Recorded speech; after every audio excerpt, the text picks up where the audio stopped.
Welcome, everybody, to Be Kind and Rewind with Rukus, your go-to nostalgia show. I am your host, Mikey Rukus. Joining me to my right, your left, the one and only KeepinitWill in the building. We are back for season 2. Will, how you feeling?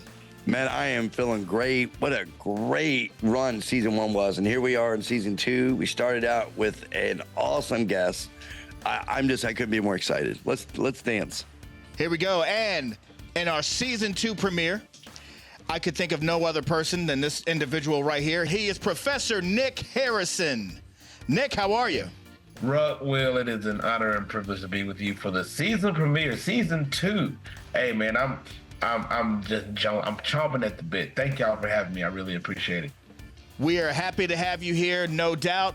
I instantly became a fan the first time I saw you recreate Adam Cole's All About the Boom entrance. And then I started seeing some others, and I had to show Mrs. Rukus right off the bat. I was like, look at this guy. And then all of a sudden, your TikTok exploded like right after that. So seeing Stone Cold and seeing all the other ones, lots of fun times and it's cool seeing something like that just recreate and then take off. Fun stuff.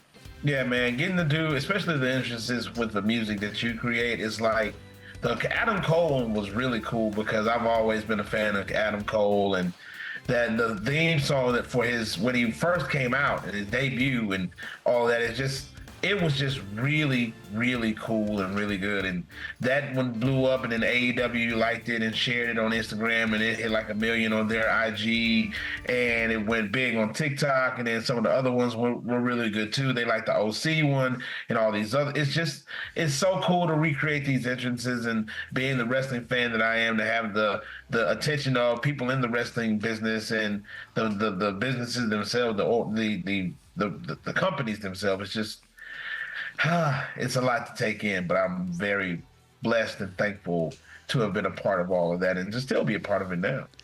Absolutely. As Will is working on his brand new camera. That's Harold, the new cameraman for the show. We're very excited. Does Harold speak? Harold, no, well, not English. So Harold's here. So as part of the show, season 2, we've actually gone well, right? And he speaks Spanish, which I can speak, but we know that he couldn't speak to you, Rukus, because you do not know to speak Spanish. You can't speak Spanish either. Don't even try to play. Me and Harold talk. I'm more Puerto Rican than you are.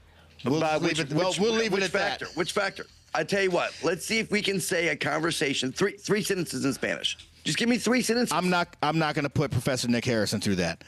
Come on, let's go. I bet you Professor Nick Harrison speaks more Spanish than you. I'm with Donde está es la biblioteca? That's one. No That's thanks. right. I already had breakfast. I didn't know you spoke Spanish, Baxter. He has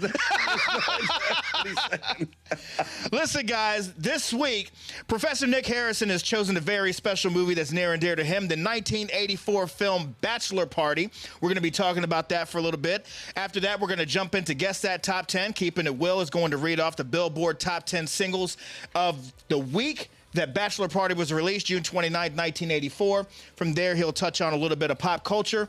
We have Show and Tell. Professor Nick Harrison has a item that he wants to share with the class and give us a little backstory on.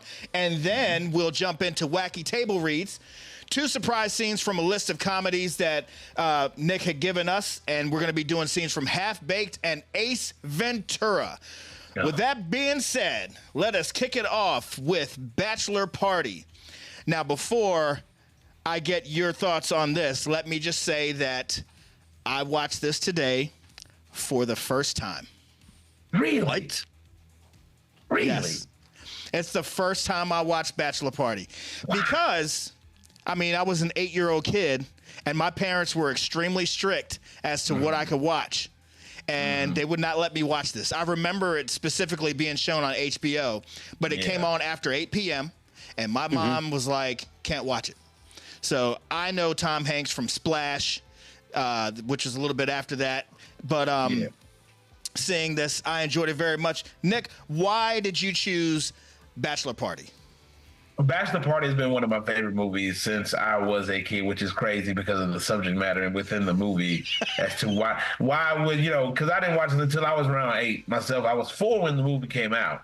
So it's like, why? But it came on TV every day. You talk about it coming on HBO. It came on HBO like every day. So whenever it came on, I would watch it, like HBO, Cinemax. I would watch that movie. And I was a big fan of Tom Hanks as a kid. You know, Splash, Big, all of that stuff. He the man with one red shoe. Just really good movies that he was in. And I just always admired his work. But this one, like the one-liners and all of the sarcastic jokes and just the way that he would behave in the movie just always was funny to me. And the way that they would rib on Cole throughout the entire movie. That was probably my favorite. Look, everyone, it's Cole!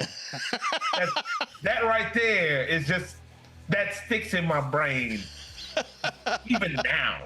So it stuck with me, and it's just I think it's a hilarious movie. It would not be able to be released today. Like, that's not something that you can get away with in 2024 at all.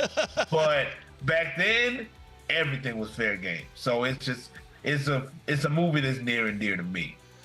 Absolutely. Will, what do you think about Bachelor Party? So I actually saw this when it came out. Not at the theaters, obviously, but as a kid, because I got to watch it because I wasn't a little bitch like you were, I guess, in your household. I'm gonna let you get that. I'm gonna let you get that. But you know, I mean, I remember as a kid watching this, and again, we all kidding aside, we grew up differently. Where my mom, it wasn't that she was cooler, she just didn't care at all. So I was able to go watch those things, right? Yeah. And you know, just certain parts. Some of the aspects I loved of the movie was Tom Hanks and Adrian Zemed's relationship as best friends, right? Like, they were best friends. They didn't matter what the other one did. It didn't matter how bad they messed up. They had their back. And just something as a kid always struck with me, right? Like, I wanted to be that person growing up, you know? So I feel like as dirty as that movie was, it taught me a lot about friendship and loyalty too, if I'm being honest with you. And in some of the jokes, you know, the egg beater, let's not forget Tawny Contain was absolutely smoking hot. Gorgeous. I knew Tom Hanks from Bosom Buddies, which was a TV show. Yep. Yeah. And then some of the jokes, like when they went to the strip club, right? And the lady, the mom gets the hot dog, right? And he walks up and it's his junk in a bun. She's like, foot long. He's like, and then some. And that's legit a reason why this is one of my favorite movies of all time. Because what was that guy's name? Which one? The guy who served the hot dog. What was his name? His name was? What was his name? Nick. I don't. Oh, it was Nick the Dick. It was Nick the Dick. Oh my God. There was just an authenticity with this movie on different levels, right? Was it silly? Yes. Was it campy? Yes. It matched the movies of the 80s, of that silliness, that campiness. I would liken it to somewhat like Police Academy, to Police Academy 1, just of the zaniness of it. That's exactly, I don't mean to cut you off, but that's exactly what came to mind, is zany comedy. You don't see zany comedy like that anymore. It's literally a sign of the times back then. Yeah. Absolutely. What did you think of it, Rukus, being it for the first time? Let me tell you, I enjoyed this movie. I laughed and laughed and laughed. And the first time I remember Tom Hanks being kind of goofy in The Money Pit. Like, that was one of my favorite Tom Hanks films. Yeah. I didn't realize he was times 10 in this movie. A little bit younger, a little bit crazier. And I kept asking myself, like, who does this? Like, do people really party like this? Like, is this like a real thing? His older brother's there with him. They're getting into all this kind of crap. And I just find it interesting that KeepinitWill has decided to learn life lessons from Bachelor Party. But I said my mom wasn't a good person, right? I was very upfront with that from the beginning, right? This is what I had to work with, damn it. I was like, yo, this dude is trying to shoot him with a crossbow from across the street. Right. Like, he got a crossbow. Nick, so in like my favorite movies, I'm very intrigued by some of the off facts about the movie behind the scenes. Are you familiar with any behind the scenes facts from this movie?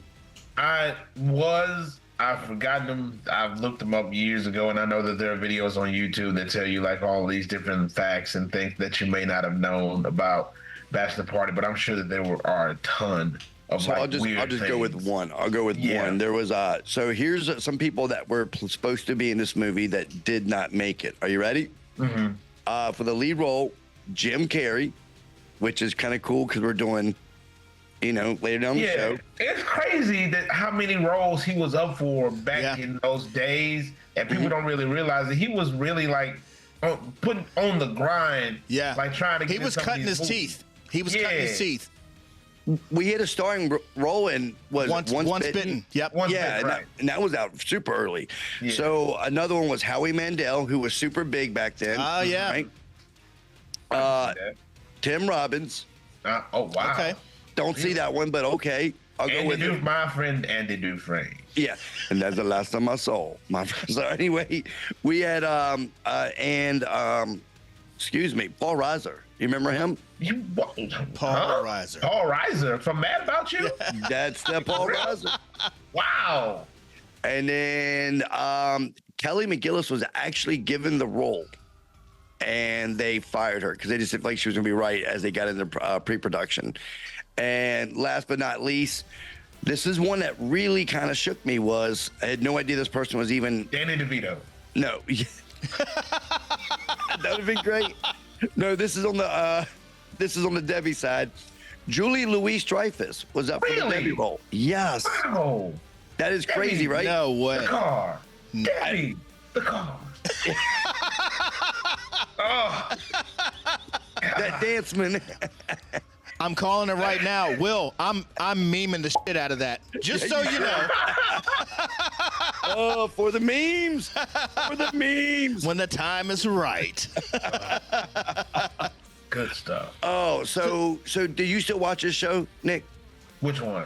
Bachelor Party. Sorry, the movie. Is it still in your rotation? How often do you watch this movie? What's crazy is you can't find it anywhere streaming. Like I couldn't find it because it was on Prime, but they took it off, and you can't really watch it on there anymore. So I need to DM Rukus and get him to slide me like where he watched that movie at. Like, did he get the DVD or something? Like, did you order it? Because I would watch that movie today. I have it on a radio edit. KeepinitWill is the one who's all about password sharing. Frank Caller.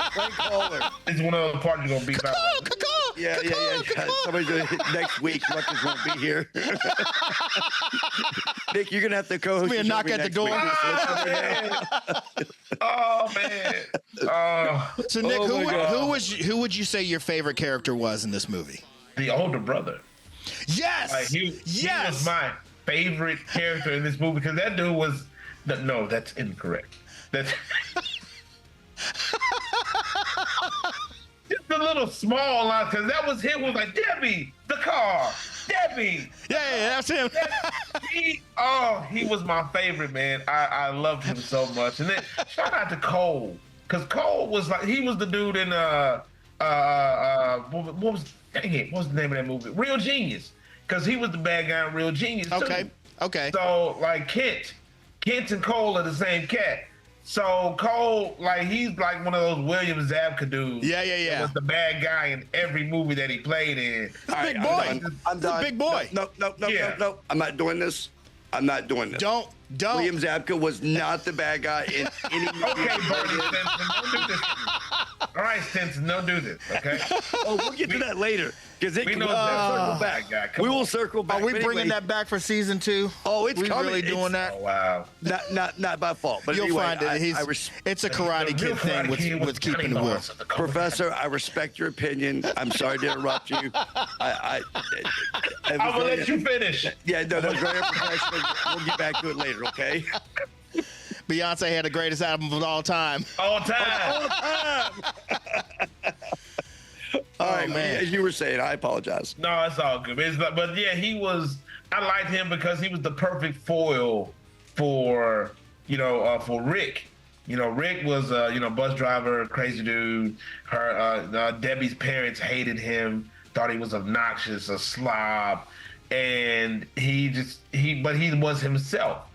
Like, he was himself, and he wasn't going to change for anybody. And he wanted to be faithful and true to Debbie, even though all of his friends were a bunch of ne'er-do-wells. Like, degenerates. Just degenerates. They were like, yes, bring the women in, please. What is this? Yes, drugs. I'll have some. What is that? Alcohol? Let's do it. And then the suicidal homie, like he was, my gosh. I'm trying to remember what his name was in the movie. Guys.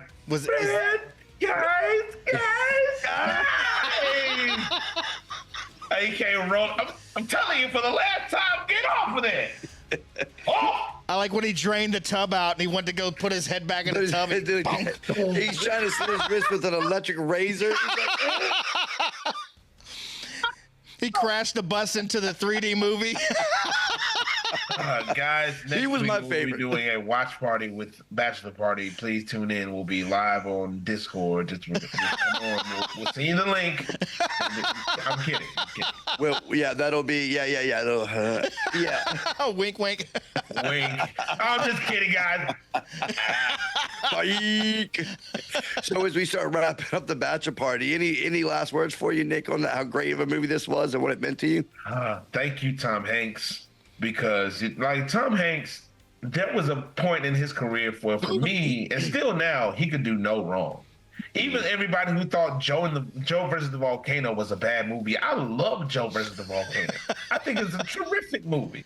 So like back then with like the Burbs and all of that stuff, he was on the money, but this one right here was the height of his zany, crazy comedy phase. And that kind of was influential to me for just going for it. Yeah. Because for me, like actors and comedians who just go for it and just go for the laugh and, you know, do their thing and just go all out, that to me is what influences the kind of stuff that I do on social media now, because I just go for it, man. And you got to have no fear in what you're doing, and he had to have no fear to do that role. So I love the way you connect the two. I can see how the bridge is there. So good stuff. Yeah, just got to go all in, man. Like dive into this part and the things, like when he was when the band came in and they started playing and then they started dancing and he was like, like everybody's going crazy on the floor, but ain't nobody going harder than Tom Hanks at that moment. He's just all in the thing.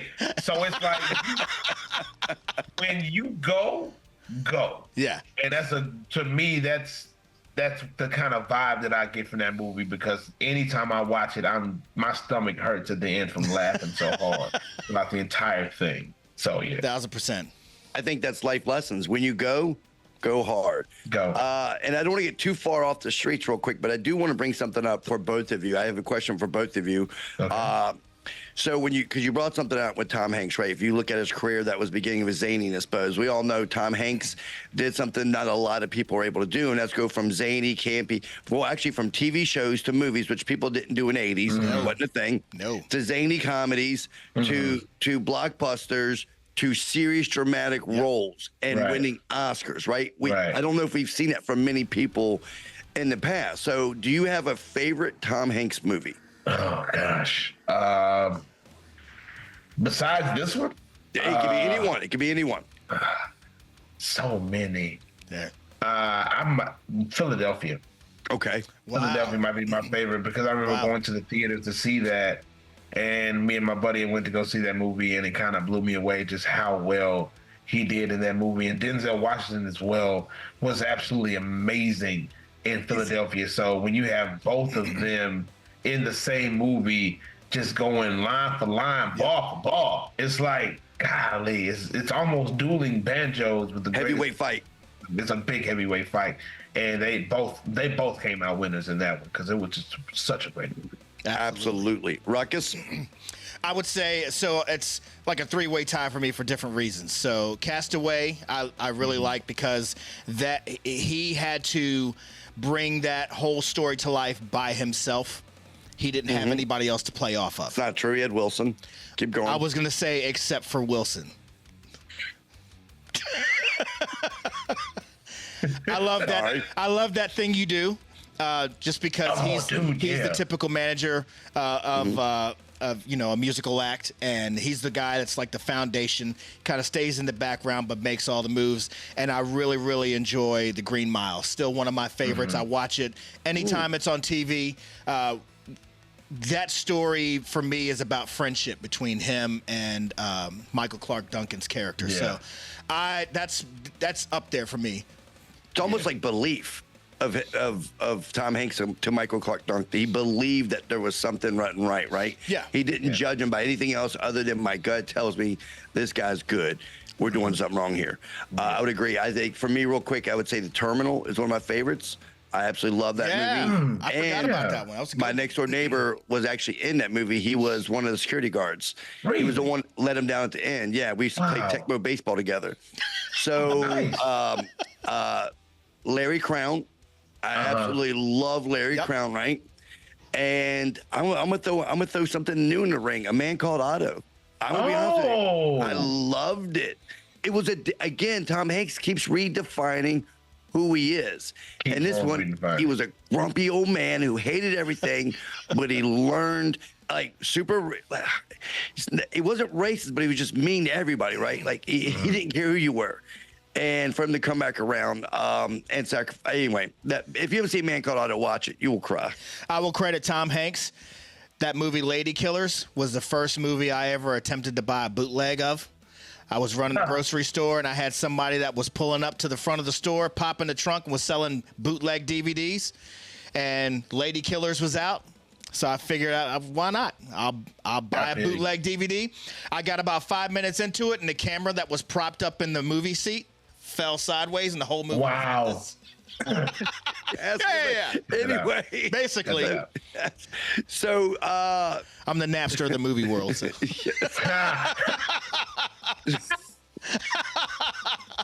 So this movie came out June 29th, 1984, and we have a little something we'd like to do for that week that involves around music and friendship.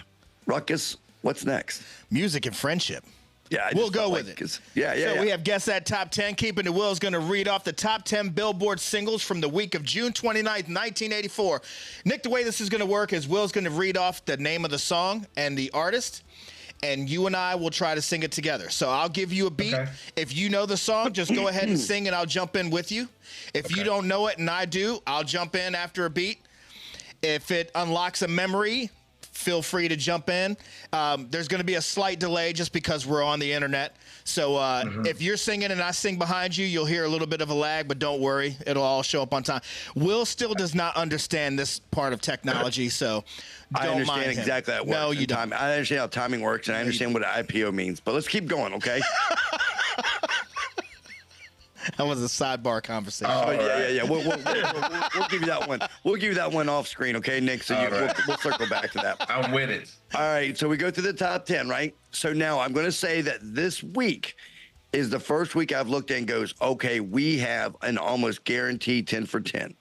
But then we started the conversation. I heard that Nick was only 4 years old when this came out, but I still feel like you got a good shot at this, okay? I'm a music guy. I love music. Let's Number 4 is going to get you a little bit. And by the way, I think we've only had, what, one or two? We have one. Really legit one, still not out yet. Out of the first 18 guests, we only had one go 10 for 10. And that was there was still a little push, right? Controversy. We had we had one that looked everything up before they came on. We had another one whose husband was standing behind the camera pulling up YouTube videos and singing them to her to sing back to us. Oh, wow. we couldn't say anything to her because she would beat her ass if we did. So we just yeah, man, whatever you want to do, we're good.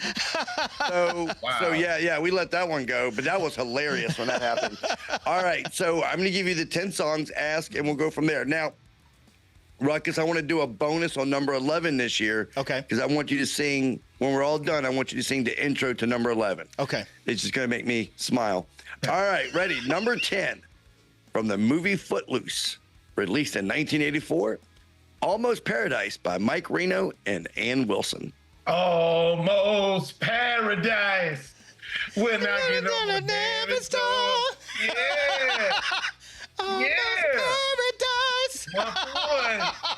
I'm coming for you, whoever had their wife holding that thing up. I got He's coming for the BKRR Show Heavyweight Championship. Wait. So no, it had her husband holding it up, and that was the Karate Hottie. The Karate Hottie, Michelle Watterson, UFC fighter. Okay. And her husband, Mr. Gomez. We have no beef. We have no heat with Mr. Gomez. I have no beef with you. I just want to go 10 for 10. I have no beef. Yeah, there you go. I think you got it. Please don't hurt me, it. All right. Number 9, Denise Williams. Let's hear it for the boys. Maybe he's no Romeo, but he's my loving one-man show. Ooh, let's hear it for the boy. My baby, she don't talk sweet. That's all right by me. Yeah. All right. 2 for 2. I think we're on a roll here. I like it. Come on. All right. Number 8. My favorite Billy Idol song of all time. I think a very underrated song. Eyes Without a Face. Eyes without a face. Eyes without a face. All right. Such Here's a where human it gets race. easy. Are you ready? In my opinion, until we get to number 4. Again, I'm worried about number 4. All right, number 7. Cyndi Lauper, Time After Time. When you lost, you get lost, and you will find me. Time after time. If you fall, I will catch you. I will be waiting. Time after time.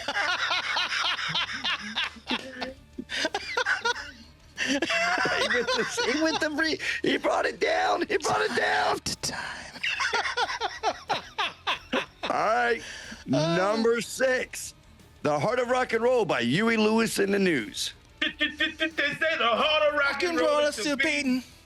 And from what I've seen, I believe him. Oh, the old one may Maybe be barely breathing, but the Heart of rock and roll. Heart of rock and roll is still beating. Daddy! Gotta see in your lights and the Pretty girls. All still so good. when they hear that music. That's such that a good rock and roll song. Music, they sing it with a lot of class, but there's still that same old rock and roll rhythm that really kicks them in the. They say the heart of rock and roll is still beating. Boy, I can see. Boy, don't talk to them. I don't. That blue eyed soul. What is next? Hall and Oates. Woo! Oh, my God. We have a first here. Did he guess the right one? Of not guessing the right one, the next one. Good job. All right, number 5. For My Love, the Pointer Sisters. For my love. Whoa! Jump. For My Love. Jump. For my love. Jump in. You know my heart. You get You it up. up. Jump. Do If you want to take my kisses in the night, then jump. For love. I think I did. When you All are right. next to me. I think we got to bring it in here. I need you focused on this one, okay? Because this is the one. Oh, boy. shit. Now, I'm going to tell you the artist first, and then I'm going to tell you a little bit about the artist. So her name was Laura Branigan, right? I already know what it It's is. the name, but no, you don't. You think I you know do. Laura Branigan. I know who it is. Yeah, it's Branigan. But anyway, Branigan. Continue. she had a really massive, like her husband got really sick, so she quit singing to take care of him. And then she kind of semi-retired. And then she was guarding one day, and I guess something happened where she fell through a window and died. Like, she had a really tragic end of her life. But it's a very fascinating story. So if you guys, I would check that out because it's kind of interesting to go through. But the name of the song is, what's the name of the song, Ruckus, since you knew already? Because you don't. Is it you take my self-control. Da-da-da-da. Or is it Gloria? Wait a minute. You were supposed to tell me the name. I don't know the name. Just Okay. So I think I think this is going to bring it home. 'Cause number 4 was indeed Self-Control by Laura Branigan. Take my self-control. Yeah. oh, bound, oh, boom, oh, oh, boom. All right, this is. I mean, we have 3 left, and I don't see any of these getting missed. Oh boy. All right, we're gonna start season 2, episode 1. I mean, on fire. Don't try to correct me, Ruckus. Number 3, Prince, When Doves Cry. I don't know this one. Why do we scream at each other? This is what it sounds like when doves cry. How could you just leave me standing alone in a world that's so cold? World is so cold. Maybe I'm just too demanding. Maybe I'm just like my father, too bold. Maybe I'm just like my mother. She's never satisfied. She's never satisfied. Why do we scream at each other? What it sounds like when doves cry. All right. I think we're here. By the way, I do want to point out that When Doves Cry was also redone by a band called Nonpoint. And the lead singer of Nonpoint was actually on our show. Yes. Elias Soriano. Yes, he was. Elias Soriano was on our show, and he was phenomenal. So anyone that's watches, please go check out When Doves Cry by Nonpoint. I promise you, you will not be disappointed. It was amazing. Check that one out. Go look at the album. Take a bite out of rhyme. 9 did a remake of Woo-Ha Got You All in Check by Busta Rhymes. Actually, it was a medley with that, and it's Once Upon a Time in '94. It's something. It's a bunch. This is of how we do it. Go check it out. It's part of This Is How We Do It. But yeah, it's a bunch of different songs that they did. But 9, I love them, man. I love like hard rock metal, new metal type stuff, and they are really, really good. So shout out to them. Good people too. Good people. And he was amazing on the show, by the way. You get a chance to check his out. It was absolutely amazing. And in the immortal words of Elias, you Coke. Okay. Number two, Dancing in the Dark by Bruce Springsteen. This comes behind you. Dancing in the dark. Shout out to Courtney Cox. Yeah. In the video. Yes, sir. Doing all the. Hey, baby. We call that the classic white girl. You said it, not me. I could. Yeah, it's okay. So many memes coming out of this one episode. I'm half white, so I can get away with that. So Me. No, number one. White. So go ahead. Are you? Anyway. White on white. Don't deny my truth, Rukus. Don't deny my truth. All right, Sticky Rice. Sticky Rice. Number one. Are you ready? Yes. To go 10 for 10, and this is legitimate 10 for 10. Legitimate 10 for 10. A legitimate. You're gonna go right to the top of all time. Guess that songs. Number one, Duran Duran, The Reflex. The Reflex is a lonely child just waiting by the park. Every little thing the Reflex does isn't as leaves you answered with the question mark. Flat.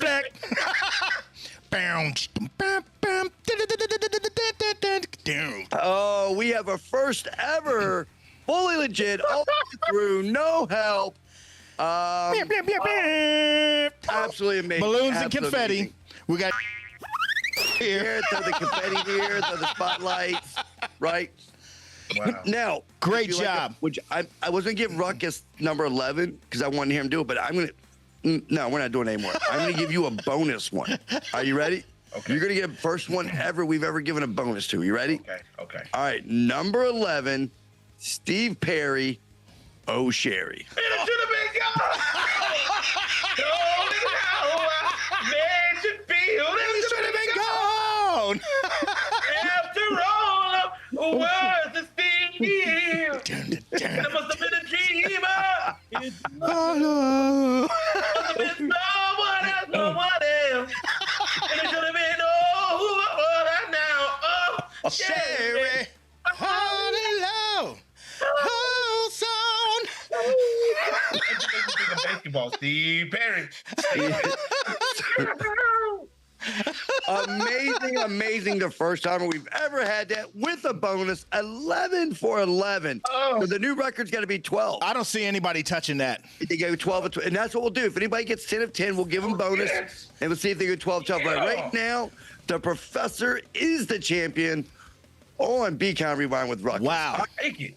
A couple of notes from 1984 real quick. We'll just go with the space station was developing in 1984. The first untethered spacewalk takes place, which was kind of crazy to think about. The TED Conference is founded. I didn't realize they'd been around that long. You know, the TED Talks? Yeah. That was founded in 1984. Wow. Of course, we can't go without talking about 1984, the George Orwell book, right, which completely shook the world. And this was written in, I believe, 1941. Well, sorry, it began a book in 1944, but it was, I don't know if you've read this or not, Ruckus, but if you haven't, or Nick, you got to check it out. I don't really do too much reading. Yeah, I'm aware. So that year in films, we had Ghostbusters, Gremlins, and to top it off, we had The Karate Kid. Now, Nick, I'm going to park here for a second. I don't care about whatever happened in 1984 after this, okay? I just want to get to this moment, and thank you so much for bringing it up earlier. I greatly appreciate it. Now, I need to understand why you feel, and I understand, Barney Stinson, number one, is my hero. Let me be very clear on that. But I need to understand why you feel Ralph Macchio was the good guy in Karate Kid. Well, I mean, he wore white. And Johnny Lawrence wore black. I mean, Cobra Kai sweep the leg. I mean, come on now. That was an illegal move. The leg sweep, was the leg sweep illegal? The leg sweep was illegal because he wasn't supposed to leg sweep. Sweep the leg, it was an illegal move. But the crane kick to the face was an illegal move as well. And nobody talks about that. Correct. So you have a point. You have a point, John, you know, but again, Daniel LaRusso, scrawny kid from New Jersey, coming to kick butt in Cali with his wise old Asian friend. His thug. He wasn't a thug. His karate master thug beating up juveniles. He could heal people's injuries just by rubbing his hands together. I'm not saying he wasn't a national treasure, but he beat up juveniles. We cannot let that go. In this day and age, there's no such things as juveniles in Hollywood when they're that age. Because I was thinking about the same thing with Adrian Zemed and Bachelor Party, to bring that back, because I was like, oh, he's older here than what he was in Grease 2, which was 2 years before. But I forgot he was 40 years old as a high schooler. Yeah, he was like the Social Security when he did Bachelor Party. So I just want to ask you one question. Spring chicken at that point, bro. Like, come on, let's be real with it. Who was that? Michelle Pfeiffer. Oh, no. Yeah, she was so hot, though. All right, I just want to ask you one question. On the beach, who started the fight on the beach between Daniel and Johnny? Daniel started the fight.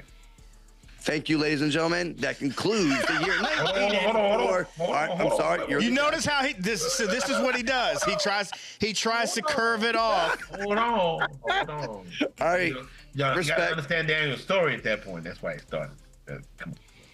Why did he start it? He started it because he felt threatened. He felt small. He had a small man's complex. He tried to be Prince Valiant. He did. And he got his beat. He was trying to be noble.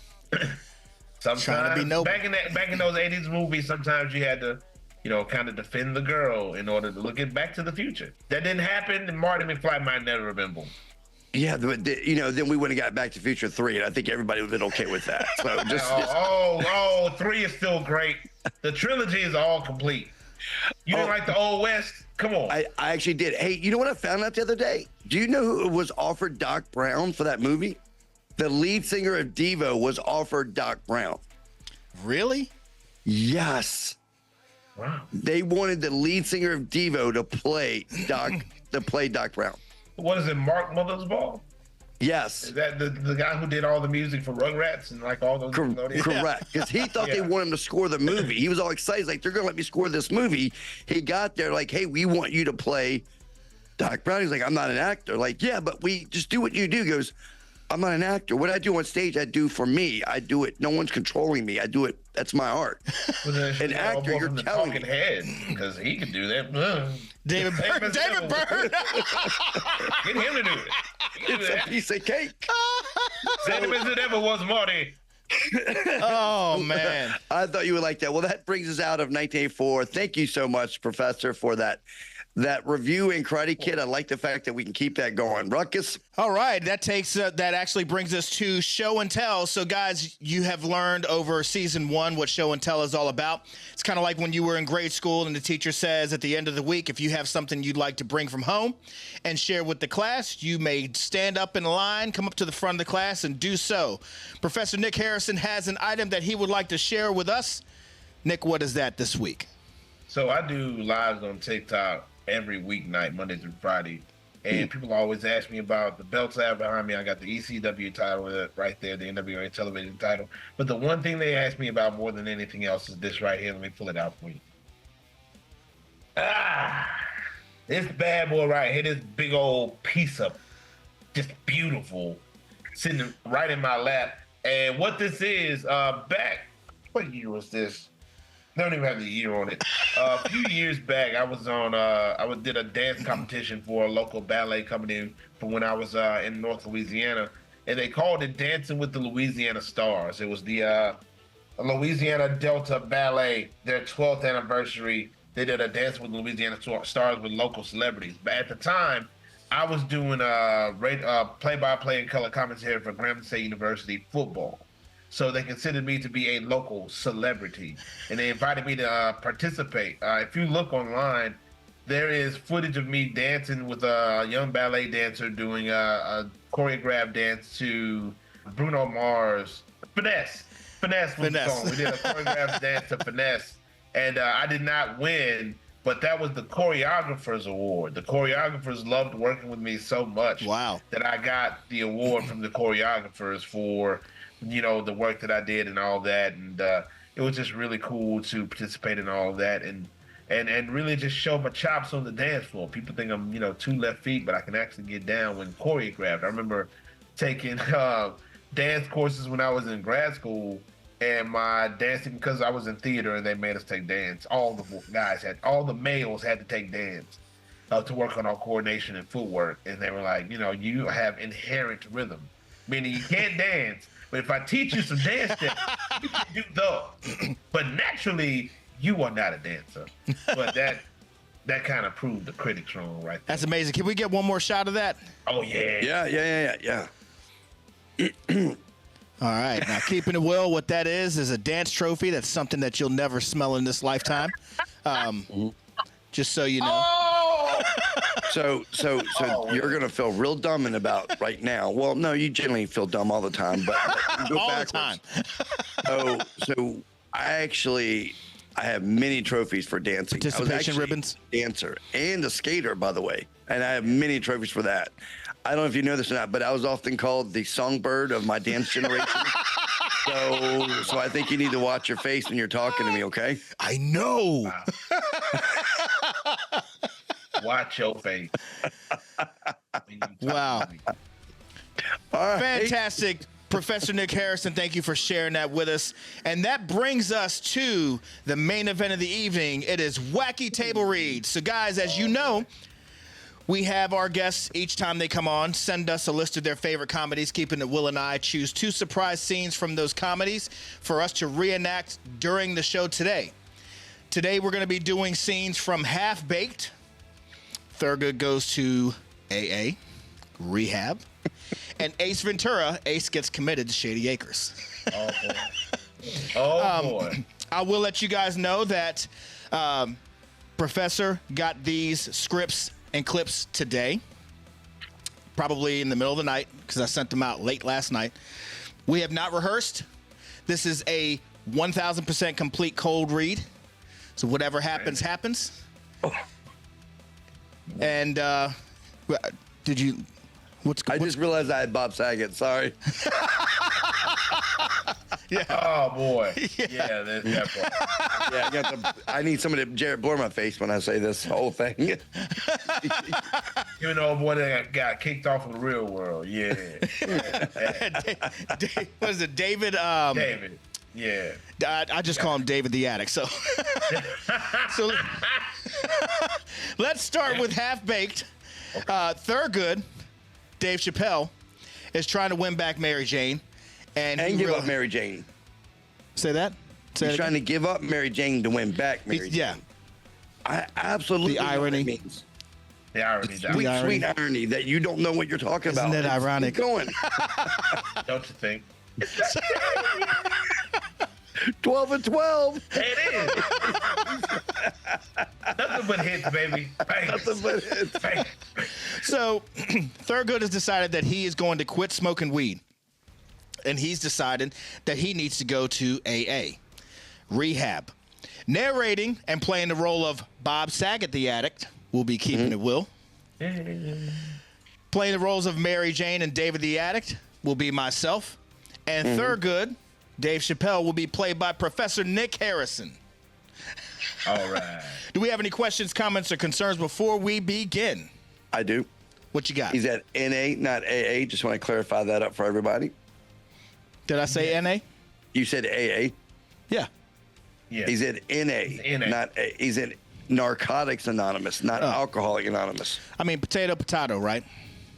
So, no, completely different. Oh. I mean, I have blue chips for both of them, so I can show you. They're completely different programs, okay? All right. Without further ado, Thank you. his 13th step right here is reenacting his. I can't do it. Oh, my God. Oh, my goodness. All right, here we go. Half-baked, KeepinitWill, you ready? I'm ready. Professor Nick Harrison, are you ready? I'm ready. Here we go. 3, 2, 1, scene. After a bad flashback of the woman he used to date before Mary Jane, Thurgood decides to get it together and get sober. He runs to Mary Jane's house to let her know his intentions. He knocks on the door, but is forced to talk through the door as she refuses to see him. What do you want? I want you back, Mary Jane. I miss you. I'll do whatever it takes to get you back. I can't quit selling it yet, but I'll quit smoking. If that's what you want, then I'll change for you.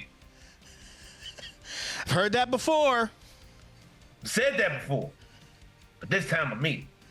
I'm gonna come back here. I'm gonna be clean. I'm gonna be sober. There's no more weed, no more nothing. Mary Jane, you'll see. I'll be back. I'll be a changed man. It's a new Thurgood Jenkins today. Love you. Thurgood takes off, and Mary Jane smiles and sees a glimmer of hope.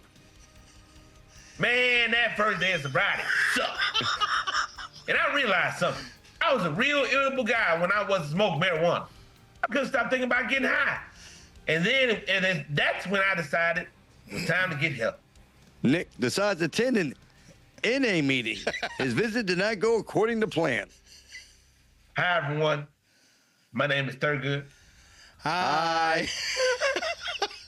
I'm here today because I'm addicted to marijuana. Thurgood is greeted by an incensed David the addict. You ain't here for some marijuana? Marijuana? Man, this is some bullshit. Thurgood is unsure how to react. Before he has a chance to process exactly what is happening, Bob Saget stands up. Marijuana is not a drug. I used to for. I seen him. That's an addiction, man. You ever for marijuana? Huh? No, I can't say that. I didn't think so. Boo this man. And with that terrible boo, Thurgood off the stage. Boo! And scene. Oh, I'm gonna have to upload on monster.com after this one. Hi. Woo. I don't know if you guys can feel that breeze. I think it's a little Oscar buzz. Yeah. Hey, we'll give it to you. At least an Actor's Choice Award, okay? At least an Actor's Choice Award. Something. Hold on. Well, all right. Time for scene 2. Let's get.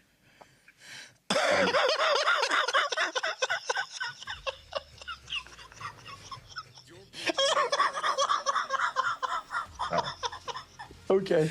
All right, you ready? Rukus? Let's go. Let's go. Yeah. He's in the pocket right now. Let's go. Let's go. We gotta go. He's there. All right. All right. Without further ado, the final scene of the evening is Ace Ventura. Ace gets committed to Shady Acres. Now, the situation that we have here, Ace is hot on the trail of finding Snowflake's kidnapper. And it looks like it's Ray Finkel, who has spent previous time in Shady Acres Mental Institution. He has the bright idea of Melissa committing him. Narrating and playing the role of the doctor is KeepinitWill. I will be playing the role of Melissa / Courtney Cox. And Ace Ventura, Jim Carrey, will be played by a very full head of hair, Professor Nick Harrison. Now, Let's dance. I would say if there's any questions, comments, or concerns before we begin, but I think we're in the lane right now. I think we're hot right now. All right. I'm in. Here we go. Ace Ventura gets committed. 3, 2, 1, scene. Ace. Speaking of Hot on the Ace trail from of Shady- nabbing Snowflake's kidnapper. He narrows the suspects down to Ray Finkel, who was previously a patient at Shady Acres Mental Institution. Ace has the bright idea to have Melissa commit him in order to find his file. Speaking of escape from Shady Acres in Tampa, you still have some of its stuff. Ace, they're not just going to let us waltz in and look around. I know. It's a good thing I'm a master of disguise. Mrs. Robinson, I'm Dr. Handler. Hi. Now, who is it you'd like us to be having a look at? My brother, Larry. The camera reveals Ace sitting in a chair, hair disheveled, and wearing a tutu. I'm ready to go in, coach. Just give me a chance. I know there's a lot riding on it, but it's all psychological. Just got to stay in a positive frame of mind. I'm going to execute a button hook pattern in super slow mo.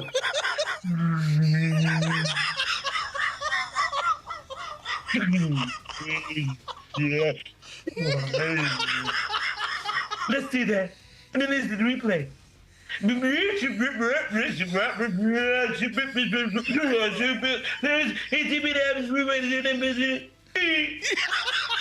three take a walk outside where Ace pretends the courtyard is a football field. Your brother won't be the first professional football player we've treated. Is that right? Yes, we're very sensitive to the emotional stress that athletes have to endure. I'm open!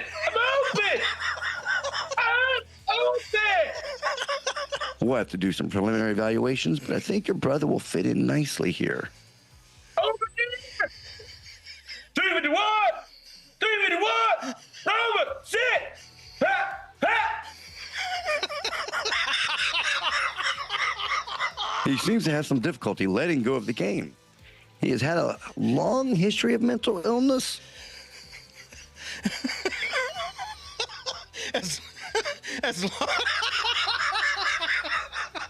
As long as I've known him.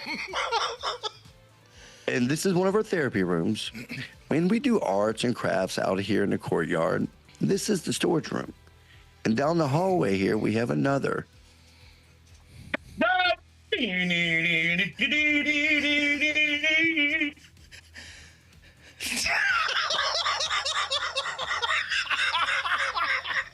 Ace slams into the hallway, seats face first, and appears to be out cold. He'll be fine there by himself for the next 20 minutes. Well, why don't I show you the dormitories then? Great. And scene! Woo! Oh, that was a lot of fun. Well done. Well done. The best Jim Carrey reenactments we've had on the show by far. So no shade to Rebby Hardy at all. I'm not. There's more. No, there's been many people have done Ace Ventura. Yes, many Ace Venturas. Wow. But nobody brought the wig. I'm here for it. Thank you. That's next level. And that is commitment, ladies and gentlemen. Commitment. If I'm going to do Ace Ventura, I'm going to do Ace Ventura right. Like, I almost got kicked out of the gym a couple weeks ago for laughing at that movie while I was watching it on the television. Like, I mean, legit, just dying, laughing at every single scene that I was watching. It's one of my favorites of all time. That and the second one, when Nature Calls. It's just, I love every minute. He's one of a kind. He is. Well, when you started it, when you see got kids in, I was like, I hope you weren't talking with your ass. Like, can I get those weights, please? Excuse me. May I ask you a question? Try that next time. See if you can go one level deeper. See how long it takes them to kick you out. You're afraid it's gonna make us stink? Huh? Come on. Just one more. I was meditating. I'm sorry.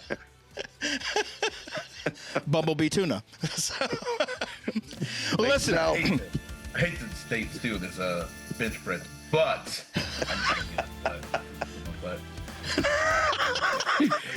in local news, Professor Nick Harrison has been charged. indecent exposure. Oh man, Professor Nick Harrison. Anything that you want to let people know what you got going on these days, where they can find you, the floor is yours. Of course, you can find me all the time on social media. I do lives on TikTok every Monday through Friday night, 11 Eastern, 10 Central, Tuesday and Thursday mornings as well. At Professor 318 on TikTok, Instagram, the Professor 318 on X. Give me back my profile, X. Stop playing with me. Stop playing. But yeah, the Professor 318 on X, Mr. Professor 318 on everything else, including like Threads, Blue Sky, all that stuff. So you can find me on all those things. Check out Hot Wheels Ultimate Challenge on Peacock. Season 1 is there right now. You can find me on episode 7 and on the 2 finale episodes. If you want to just watch me, if you want to watch the whole thing, that'd be cool too. Thank you guys so much for having me. I appreciate it, and we'll see you down the road. Absolutely. Professor Nick Harrison, what an honor to have you on. Had a great time. Such a great sport. We appreciate all you do. Always, always welcome on the show. If you have any ideas on scenes that you want to do, hit us up. We will make time. Ladies and gentlemen, Professor Nick Harrison. Thank you guys so much. Much love. I appreciate it.